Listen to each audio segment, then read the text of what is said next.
J'ai jamais de, comment on dit, j'ai pas, même pour mon premier livre, j'avais pas le désir d'écrire. C'est un homme qui m'a dit d'écrire. Et donc lui, je l'ai écouté pour l'épater. Donc j'ai écrit mon premier livre, Lettre à un monsieur, à cet homme dont j'étais pas amoureuse, mais j'avais établi une relation épistolaire, c'était les premiers textos. Voilà, et puis j'ai commencé à lui écrire, pas salut, ça va, mais à lui écrire l'histoire d'une femme qui s'appelle Vie et qui sait jouir avec les rayons du soleil. C'était un homme qui flirtait avec moi, qui était ministre.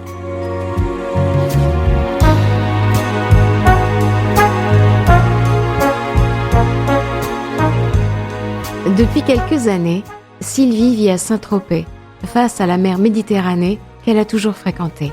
Avant cela, Paris fut son terrain de jeu, et c'est à Saint-Germain-des-Prés qu'elle découvre que l'écriture devient une nécessité. Depuis, elle a publié une dizaine de livres et partage ses textes sur Facebook. Des textes dont l'écriture est efficace, drôle parfois, mais surtout toujours émouvante.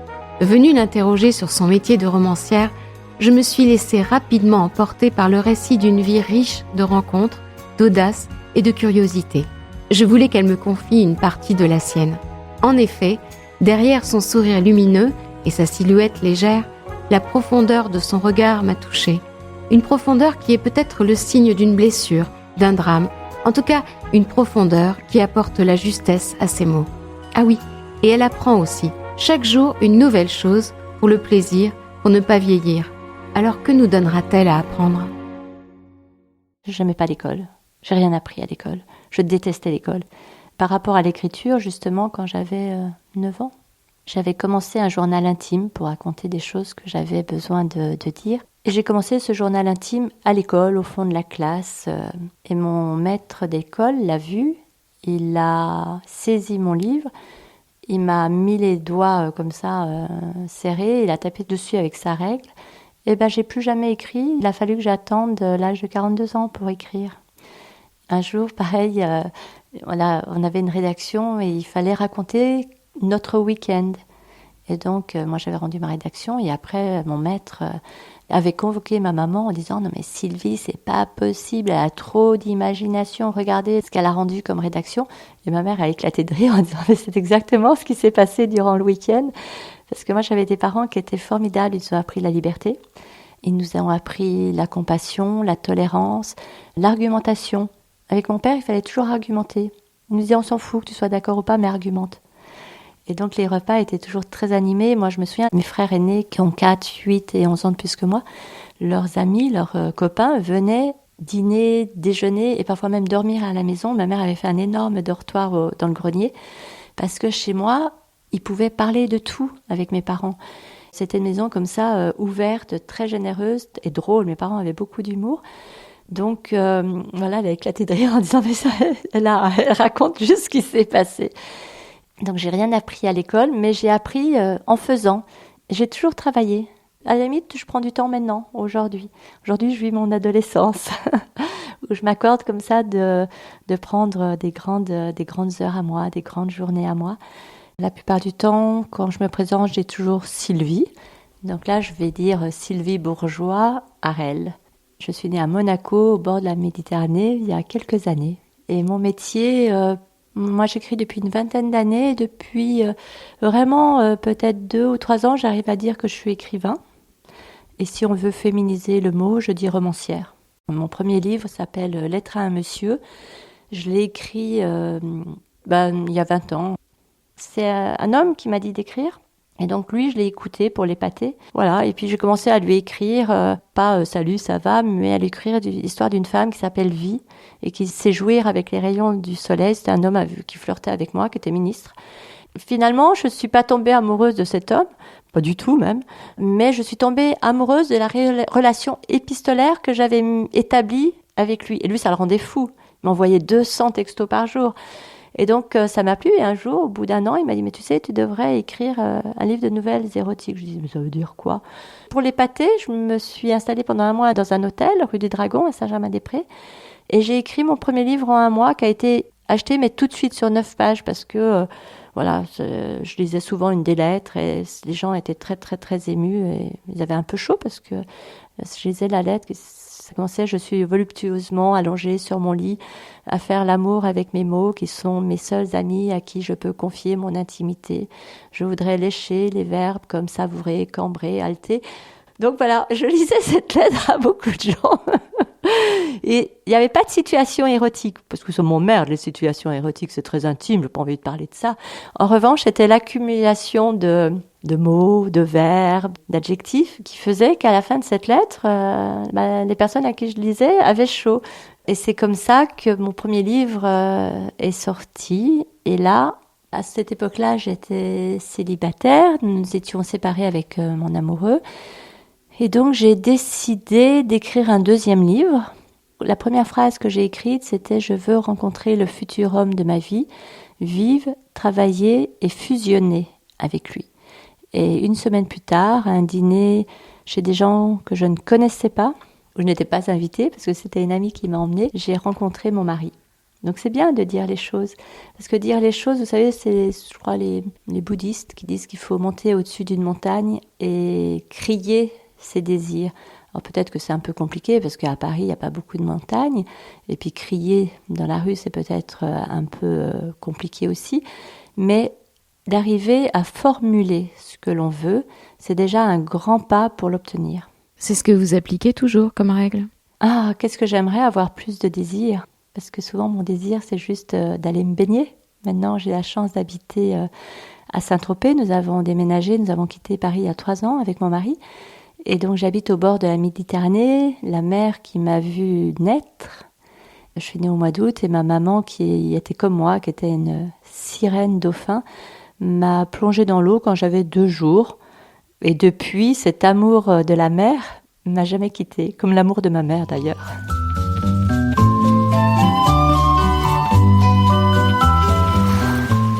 Allez, à 3, on va se baigner. Ouais, allez. 1, 2, 3. Comme j'aime écrire, j'écris beaucoup sur Facebook. Et j'ai fait des groupes, Saint-Tropez mon amour, plage de Pamplonne, Ramatuelle mon village, en plus de Sylvie Bourgeois-Harel. Et sur chaque groupe, j'écris des choses différentes. Bon, j'écris des nouvelles, j'écris des textes. Sur Saint-Tropez, j'écris beaucoup sur le Saint-Tropez d'avant, sur Saint-Tropez d'aujourd'hui. Donc j'aime beaucoup écrire. Et il est vrai que là, je reçois énormément de commentaires très élogieux, énormément également de messages en MP où les personnes me disent « Mais vous êtes notre rayon de soleil, Sylvie ». Mais moi, je peux pas me définir comme un rayon de soleil. J'adore le soleil, mais je peux pas me définir comme ça. En revanche, je peux me définir comme quelqu'un de joyeux, de spontané, de drôle, de gentil. Aujourd'hui, je peux dire que quand je regarde mon passé, même avec les personnes qui m'ont agressée, les personnes qui sont jalouses, les personnes qui sont méchantes, il y en a un. Il n'y a pas encore longtemps, il y a quelques jours, des femmes comme ça qui sont méchantes. Je reste toujours gentille parce que même si les gens sont odieux ou bêtes ou cons, moi j'ai pas envie de changer mon état d'esprit et j'aime donner à chacun la chance d'exister. Donc quand je prends le bus, je papote avec le chauffeur de bus. Quand je suis dans le train, je papote une demi-heure avec le contrôleur. Quand je suis dans la queue d'un magasin, je vais discuter avec la dame qui est à côté de moi. Et voilà, j'aime parler, j'aime l'échange et puis j'aime les gens. Et après, pour ceux qui m'ont fait du mal, j'oublie. Je préfère d'ailleurs même l'oubli au pardon. Je trouve que c'est très intéressant, l'oubli. Et pareil, quand vous êtes dans des réunions mondaines, vous parlez à un peu tout le monde? Alors, les réunions mondaines, je ne sais pas trop ce que vous entendez par là, Daniel, mais à Paris, comme mon mari est dans le cinéma, les réalisateurs, c'est vrai qu'on fréquentait beaucoup de personnes qui sont connues. Mais moi, je fonctionne pareil avec tout le monde. Qu'est-ce qui vous attire chez les gens que vous croisez alors? Ce qui m'attire, c'est moi, dans la situation que je vais vivre. Je ne suis pas attirée par les autres. Je trouve que ce qui est intéressant dans la vie, c'est de se connaître, c'est d'aller vraiment au fond de qui on est, essayer de comprendre ce qu'on fait sur Terre, pourquoi nous sommes là, essayer de donner du sens à nos actions, à nos valeurs, à l'amour qu'on porte. Et ce qui m'attire dans les relations, c'est moi dans la relation. Et c'est pour ça que je laisse la chance à tout le monde d'exister dans cette relation. Si les gens n'ont pas envie de parler ou qui sont désagréables, mais jamais je ferai un effort, je les laisse. C'est leur droit. J'arrête tout de suite.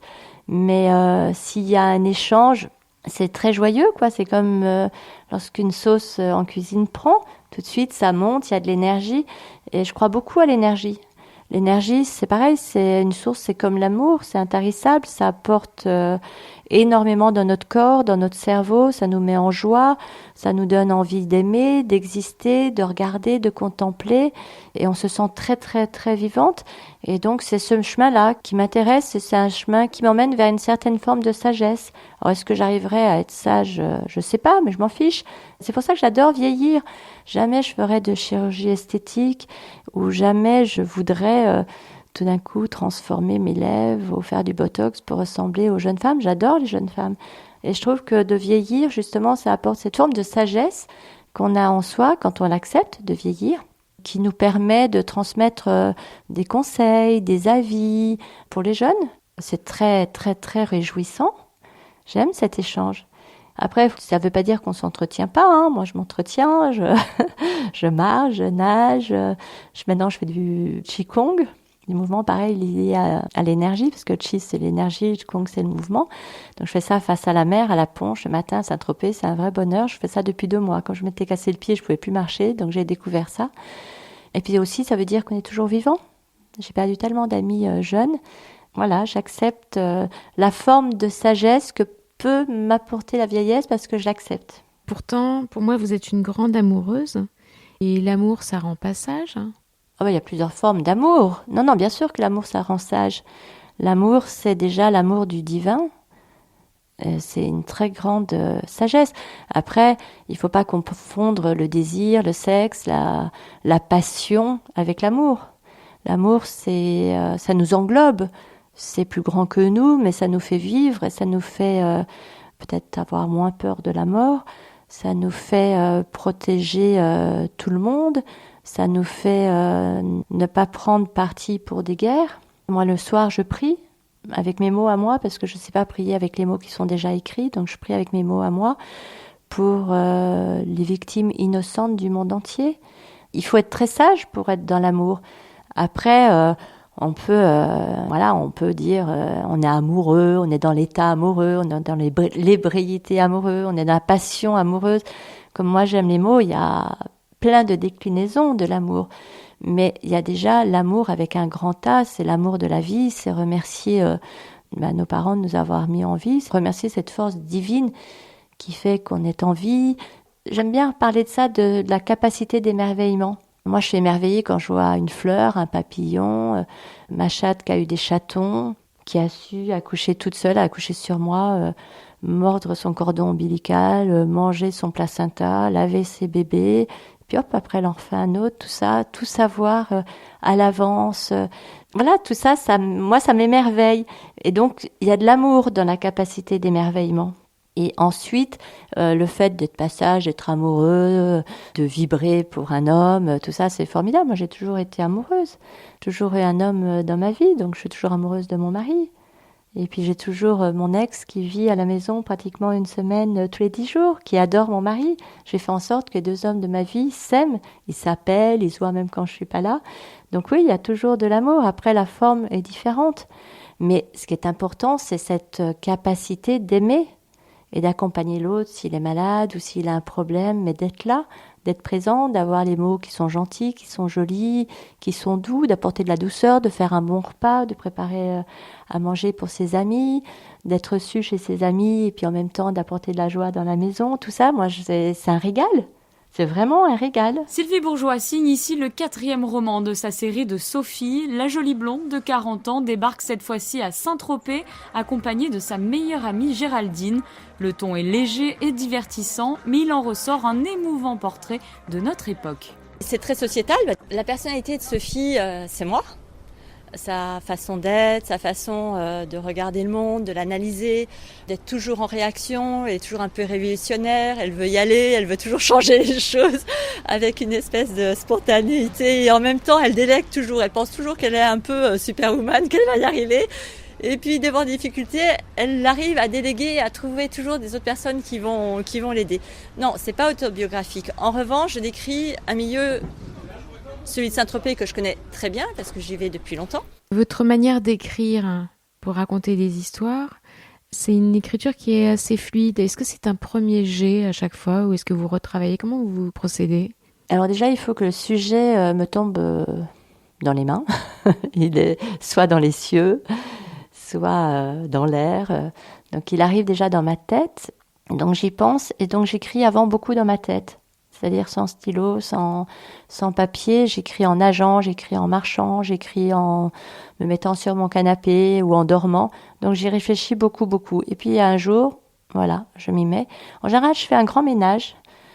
Chez moi, quand je fais un énorme ménage, mais vraiment énorme ménage, je vide tous les tiroirs, tout ça, je sais que je vais me mettre à écrire. On parle d'un roman, on parle pas des petits textes que j'écris quotidiennement. Mais quand j'écris un roman, et à partir du moment où je commence, je n'arrête plus. Parce que je veux le terminer, parce que je vais retrouver ma sérénité qu'au moment où j'aurai mis le mot fin. Parce qu'après, c'est un état, c'est pas une transe, mais pas loin. Donc moi, j'écris très vite et très concentrée et je ne pense plus qu'à ça. Donc je vais plus aller déjeuner avec une amie, je vais pas recevoir chez moi des gens que je connais moyennement parce que je veux pas que quelqu'un me fatigue par sa conversation. Donc je suis très fragile dans cet état-là. Donc je vais voir que mon mari, mon ex, ma meilleure amie, voilà, je me protège beaucoup. Et là, j'écris, j'arrête plus d'écrire. Et donc c'est une écriture qui est, j'écris et puis le soir, je me couche et le lendemain matin, je vais relire ce que j'ai écrit la veille et je continue. Et il y a seulement quand j'ai terminé le livre, où là pendant 3 jours, je suis heureuse. Je flotte sur un nuage. Alors quand j'étais à Paris, j'allais me prendre un thé dans un grand hôtel, au Ritz, tout ça. Mais pendant 3 jours, j'étais dans un état de béatitude adorable. Et après, je me remets au travail et là c'est la deuxième partie où c'est une autre partie de mon cerveau qui va travailler où là je relis à voix haute et je vais retirer des choses, je vais réorganiser, je vais peut-être changer la place de certains paragraphes ou même de chapitres ou en retirer ou voilà, là je fais un gros travail de réorganisation et de réécriture. C'est là où je recommence à simplifier parce que moi, j'aime que ce soit très simple. J'aime que mon écriture elle soit très, très, très fluide. Je déteste les emphases, je déteste les comparaisons, je déteste les descriptions de coucher de soleil qui n'en finissent plus. Moi, c'est comme quand on tire à l'arc, on est concentré, et puis peut-être au bout d'1 heure seulement, la flèche, elle va partir, mais il faut qu'elle aille droit au but. Et pour moi, mes phrases, elles doivent aller droit au but. Et moi, c'est pas l'histoire qui me guide, je m'en fous de l'histoire. Moi, c'est vraiment l'émotion et le style qui me guide. C'est vraiment l'accumulation de certains mots qui vont faire que l'autre qui va le lire ou l'écouter va être très ému. Et c'est ça qui m'intéresse. Et donc ça, je le travaille, mais je le peaufine, mais ça peut durer des heures, des semaines, des mois. Et j'adore. Je peux rester 1 journée sur une virgule. J'adore la grammaire. C'est passionnant quand je vois qu'on veut changer la grammaire ou qu'on fait de l'écriture inclusive, mais ça me rend folle. C'est débile de faire de l'écriture inclusive. Mais qu'est-ce que ça veut dire? En plus, déjà, il ne faut pas être révisionniste sur la langue française qui a toujours été très équilibrée entre le féminin et le masculin. Ensuite, il y a des règles. Le masculin l'emporte sur le féminin. Voilà, ok, c'est une règle. On a besoin de règles. Quand on passe son permis de conduire, on apprend les règles pour conduire. Donc c'est pareil, il y a les règles de grammaire qui sont la base, qui sont la fondation de notre langue. On a une langue qui est très riche, qui est très complexe et qui a une grammaire avec des syntaxes qui sont tellement précises. Donc c'est un bonheur de plonger là-dedans, de les comprendre, de les utiliser. On a des outils comme ça d'expression qui sont mais jouissifs. C'est jouissif, la grammaire française. Et quand je vois qu'on veut tout d'un coup, pour que les gens soient idiots, qu'ils savent plus parler, plus lire, plus écrire, faire de l'écriture inclusive, mais ça me rend folle. D'ailleurs, j'ai fait plein de textes et plein d'articles là-dessus. C'est comme si, pour un peintre, on changeait ses palettes de couleurs en disant, maintenant, tu prends plus que du jaune, du bleu et du vert. Mais justement, la grammaire, c'est toute notre palette de couleurs. Par un mot que l'on change, qu'on met avant la phrase ou à la fin, c'est plus le même sens. Et c'est la subtilité. Et l'être humain ne peut être heureux que s'il a la subtilité du langage. Quelqu'un qui sait bien s'exprimer, qui va au bout de ce que me disait mon papa, de son argumentation, il ne devient pas violent. Celui qui devient violent, c'est celui qui ne sait pas parler, qui ne sait pas s'exprimer, ou celui qu'on ne laisse pas s'exprimer. Et donc cette variété de couleurs, de mots, d'adjectifs, tout ça, de la langue française, pour moi c'est un vrai bonheur. Donc je peaufine pour que ce soit rapide, parce que j'aime bien la rapidité, j'ai pas envie d'emmerder les gens, j'ai envie qu'ils comprennent facilement, puis j'aime bien les émouvoir, que ce soit dans la tristesse, la douleur ou le rire. Je trouve que c'est intéressant comme relation à l'autre. Et après, une fois que j'ai fait ce travail, et ensuite je recommence, je vais lire mon livre peut-être une vingtaine de fois à voix haute, parce que là j'entends la musique. Et moi, la musique des mots est très très très importante. Et donc la sonorité, tout ça. Et là je travaille comme une musicienne. Alors ma maman voulait toujours que j'écrive, j'étais très bonne en rédaction. Moi ce qui m'intéresse, c'est retranscrire. Je vois, j'observe, je vis, je ressens moi au fond de moi, et c'est tout ce que je ressens que j'ai envie de transcrire avec mes mots. Et moi je vois souvent, parce que c'est intéressant Facebook pour ça, parce qu'on peut écrire beaucoup de textes, et puis je sais pas, à peu près 30 000 personnes qui finalement lisent chaque jour mes textes, et qui me disent « Mais Sylvie, mais merci, parce que vous avez réussi à retranscrire avec vos mots ce qu'on pensait, mais qu'on n'arrivait pas à exprimer. » Et je pense que le rôle de l'écrivain, c'est vraiment ça, on est un traducteur de l'émotion des autres. Parce que parfois, des personnes traversent une crise, ils sont submergés par leur crise, donc ils n'arrivent pas à mettre les mots. Et l'écrivain, parce qu'on a tous un peu les mêmes crises, hein, on a les chagrins d'amour, les joies d'amour, la perte des gens qu'on aime, le deuil, la maladie, la trahison. Donc voilà, on a des lignes de force qui existent déjà quand on lit les philosophes de l'Antiquité, c'était déjà les mêmes lignes les mêmes lignes de problèmes. Et l'écrivain, il est là justement, je pense, pour traduire ces émotions et puis les rendre accessibles et que les autres puissent les comprendre en disant « Ah bah oui, si j'étais comme ça, ah bah oui, ça vient de là. » Et ça, c'est quelque chose qui... J'aurais aimé écouter ma maman quand elle me disait d'écrire. À 20 ans, elle m'avait fait une très belle lettre quand j'étais déjà à Paris en me disant « Mais réponds-moi, on va faire comme la marquise de Sévigné, on va s'échanger des lettres. » Et je ne l'ai pas fait. Et alors que mon premier livre s'appelle « Lettre à un monsieur ». J'aurais aimé fait d'écrire Lettre à ma mère. Et mon ex aussi me disait d'écrire parce que je lui racontais toujours les films. Lui était dans le cinéma, dans la distribution de films américains, donc je voyais plein de films en avant-première que lui ne voyait pas forcément.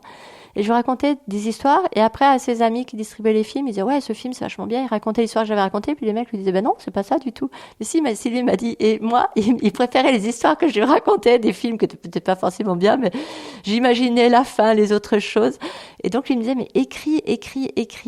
Et quand je m'étais associée avec des garçons pour faire une société de production, quand j'ai arrêté la communication, je me suis mis à écrire des synopsis de 40 pages, non pas pour être scénariste, mais moi, c'est pareil, si je reçois des amis, je vais faire le gâteau parce que je sais qu'il sera fait déjà. Et plutôt que d'aller chez un pâtissier, pas savoir si j'ai un qui va me plaire et tout, je fais. Et donc j'écrivais par simplicité pour me dire, autant le faire plutôt que de chercher des synopsis à droite, à gauche, autant les faire. Et donc j'écris peut-être comme ça avec cette simplicité en me disant, j'ai jamais comment on dit, j'ai pas, même pour mon premier livre, j'avais pas le désir d'écrire. C'est un homme qui m'a dit d'écrire. Et c'est comme ça que mon premier livre est sorti. Et là, quand il est sorti, je me dis, tiens, j'existe en fait. J'occupe de la place sur Terre. Donc j'en écris un deuxième. Ça m'a fait prendre conscience de la place que j'existais, qui n'était pas là pour toujours être au service ou aider les autres, ce que j'adorais faire, mais que je pouvais aussi m'aider. Donc maintenant, j'essaye, tout en aidant encore les autres, mais à être encore plus à m'occuper de moi. Vous aimez aussi surprendre. Vous surprendre et surprendre les autres. Je crois que ça fait partie de mon ADN, oui. Qu'est-ce qui est le plus important pour vous ? L'amour. L'amour. Il n'y a rien de plus important que l'amour. Et vos projets ? Être heureuse. Pas un prochain roman ? Là, j'ai écrit un livre qui s'appelle La Voix. Mon mari, qui est très difficile et que pas du tout à me dire c'est bien si c'est pas bien, au contraire. Et c'est cette honnêteté intellectuelle que nous avons tous les deux est très importante. Donc, je lui lis toujours mes livres. Il y a un jour, je lui dis viens, on reste au lit, je te lis mes livres. Alors, j'ai l'impression à chaque fois qu'il dort, parce qu'il a les yeux fermés, mais il écoute. Et lui, il dit que c'est mon meilleur livre. Donc, La Voix, je l'ai écrit avec des entités qui étaient dans mon appartement de Saint-Tropez. Donc elles m'ont soufflé le matin, je faisais un rituel des histoires de leur vie. Et alors là, on en revient toujours à l'amour. C'est des histoires qui sont liées qu'à l'amour. Un manque d'amour, un besoin d'amour, une détresse d'amour, une trahison d'amour, une souffrance d'amour. Et donc j'ai 33 histoires qui m'ont été soufflées par des entités, des gens que je ne connais pas, qui m'ont soufflé comme ça pendant 33 matins leur vie à mon oreille gauche. Donc je prenais un papier, je marquais vite parce que la voix ne répète pas. Donc je ne sais pas ce que j'ai traversé, mais je sais que j'ai vécu une expérience extraordinaire. Et ce livre, je raconte comment ça m'est arrivé, mais je raconte aussi mon déménagement, l'emménagement. J'avais envie justement d'opposer à l'extraordinaire de ce que j'ai vécu, la simplicité de mon quotidien. Mon mari adore ce livre. Il a déjà un titre ? La voix, VOX. Qu'est-ce que c'est l'élégance pour vous ? L'élégance, c'est d'être à la juste place. J'aime bien le mot « être juste ». Souvent, des personnes me disent « Mais ce que tu as écrit, c'est une histoire vraie ?» Je dis « On s'en fiche que ce soit vrai ou pas. Ce qui est important, c'est que ce soit juste. C'est que les personnages soient justes, que l'histoire soit juste, que les sentiments soient justes. » Et donc, l'élégance, c'est d'être juste. C'est d'être déjà en harmonie avec soi-même. C'est de ne pas être opportuniste. Par exemple, avec mon mari, quand on allait dans une soirée, on s'asseyait et puis on parlait tous les deux. Les gens venaient à nous ou pas. Mais quand ils venaient à nous, on leur disait de s'asseoir et on restait longtemps à parler avec eux. Et ça a toujours été des rencontres formidables. Et moi, j'ai beaucoup d'amies comédiennes comme ça, quand on sortait dans les soirées, les avant-premières et tout. Elles me disaient bon, je vais voir un tel. Et moi, je restais assise dans mon coin. Il y avait toujours quelqu'un qui venait me parler. Toujours des personnes avec qui je suis restée en contact, tout le temps. Parce qu'on s'accordait du temps. Et je les voyais partir, papillonner, aller à droite, à gauche pour se montrer et tout. Puis elles revenaient en fin de soirée dans le taxi, elles étaient épuisées. Puis elles me disaient « Ah, j'aime pas, j'ai passé une mauvaise soirée. » Alors que moi, j'ai passé une soirée formidable à parler avec quelqu'un qui était vraiment intéressant, parce qu'il y a quand même beaucoup de personnes qui sont intéressantes. Et je disais « Mais oui, mais là, t'es allé avec un sentiment, une intention opportuniste. Et donc, tu t'es fatiguée parce que tu voulais te vendre. Moi, je veux convaincre personne. Je veux pas me vendre, moi. Je suis là. » Après, si mon énergie que je dégage est bonne et que les gens sont attirés et qui viennent, moi, je suis ravie, on fait cercle autour de moi. Mais moi, je vais jamais aller au-delà agresser une personne ou un éditeur en disant, voilà, j'ai un livre, ou les comédiennes, voilà, si vous avez des projets et tout. C'est une agression. Moi, j'aime bien le côté, on surfe sur l'énergie de la vie. Et donc, être élégant, c'est être en accord avec l'endroit où l'on est. Et puis, apporter sa joie, son amour, son humour, surprendre par des petites phrases comme ça un peu étonnantes, parce que là justement les gens peuvent vous remarquer tout d'un coup si vous êtes étonnant. Et ça, des histoires de choses étonnantes ou juste à des personnes qui étaient méga riches, méga connues dans des dîners comme ça très mondains où tout le monde était d'accord, par exemple avec un qui était un grand patron américain de studio. Moi, je ne savais pas qui c'était. On m'avait mis à un endroit où je ne savais pas qui c'était. Et à un moment donné, il disait qu'il voulait se faire pousser la moustache. Et toutes les femmes, oui, c'est tellement beau. Puis moi, je lui dis en anglais, non, n'importe quoi. Vous aurez l'air ridicule avec une moustache. Et finalement, on est devenus très, très amis. Parce qu'il me dit, mais qu'est-ce que c'est bien d'avoir une personne qui est honnête et tout. Et après, bon, il avait eu un petit coup de cœur. Moi, j'étais avec mon ex, donc il s'est rien passé. Mais 10 ans plus tard, j'ai retrouvé, j'étais au Martinez avec mon mari. Il a quitté quand même Antonio Banderas pour venir me voir. Ah, Sylvie. Je dis, voilà, je vous présente mon mari qui est réalisateur. Ah, mais moi, je veux faire des films français. Puis mon mari, non, moi, je veux pas faire de films américains. Donc, oui, l'étonnement, c'est intéressant si on cherche pas à le provoquer. Quand je dis que c'est dans mon ADN, c'est comme ça, pour être un peu légère. Mais oui, j'aime exister toujours en étant moi-même. C'est-à-dire que ce qui me passe par la tête, c'est comme un enfant, je vais le dire. Et j'aime bien la sincérité, dire vraiment les choses. Parce que déjà, ça peut aider l'autre. Et puis l'autre peut savoir que, tiens, vous êtes sincère. Donc, quand je dis que j'aime pas, c'est vraiment que j'aime pas. Quand je dis que j'aime, en revanche, ça veut dire que c'est vraiment que j'aime. Et que c'est bon, c'est que c'est vraiment bon. Donc cette sincérité, et c'est une sincérité que je retrouve dans l'écriture. Parce que dans l'écriture, justement, ce qui m'intéresse, c'est me mettre à nu, parce que souvent, ça part de moi. Après, je peux parler d'autres choses, mais mon point d'appui, c'est ce que j'ai vécu, c'est ce que je connais. Je peux parler que de ce que je connais, justement, pour être sincère, pour être juste. Et après, je peux être exponentielle et aller plus loin. Et donc, l'élégance, c'est ça, c'est être sincère, c'est d'être joyeux, parce que d'être joyeux, je trouve que c'est une forme de politesse. C'est d'être à l'écoute de l'autre. Là, vous m'avez fait parler longtemps, Daniel, mais je sais beaucoup écouter aussi. Et pareil, souvent dans les dîners mondains, mes copines comédiennes, elles étaient là, si on s'intéressait pas à elles, oh, j'ai passé un mauvais dîner. J'ai dit, mais moi, excellent. Mais comment ça se fait? J'ai posé des questions à mon voisin sur lui. Et le temps d'un dîner, quelqu'un qui se raconte, c'est toujours très, très intéressant. On n'est pas obligé forcément de parler de soi. Écouter l'autre, déjà, l'autre est content d'avoir quelqu'un qui l'écoute. Et c'est toujours intéressant, tout le temps. Il y a toujours une leçon à apprendre ou une expérience. Il y a toujours quelque chose à apprendre. Donc j'aime bien faire ça. Et puis, je m'ennuie pas. Surtout pendant ce moment-là. C'est comme si je regardais un film, c'est une histoire nouvelle. Donc voilà, l'élégance, oui, c'est ça. Et c'est être... l'élégance, c'est quand on habite au bord de la mer, c'est toujours avoir un maillot et un petit bout de serviette dans son sac parce qu'il y a toujours un endroit qui va être magique où on peut aller nager. C'est aller dans une soirée sans être habillé d'une façon trop provocante, mais juste jolie à l'œil. C'est aider une vieille dame à traverser la rue. C'est... aider un grand-père à ouvrir une porte de magasin ou à lui faire un très beau sourire en lui faisant un compliment sur ce chapeau qu'il porte. Et c'est c'est d'aimer l'autre, l'élégance, ouais. Merci. Merci, Daniel.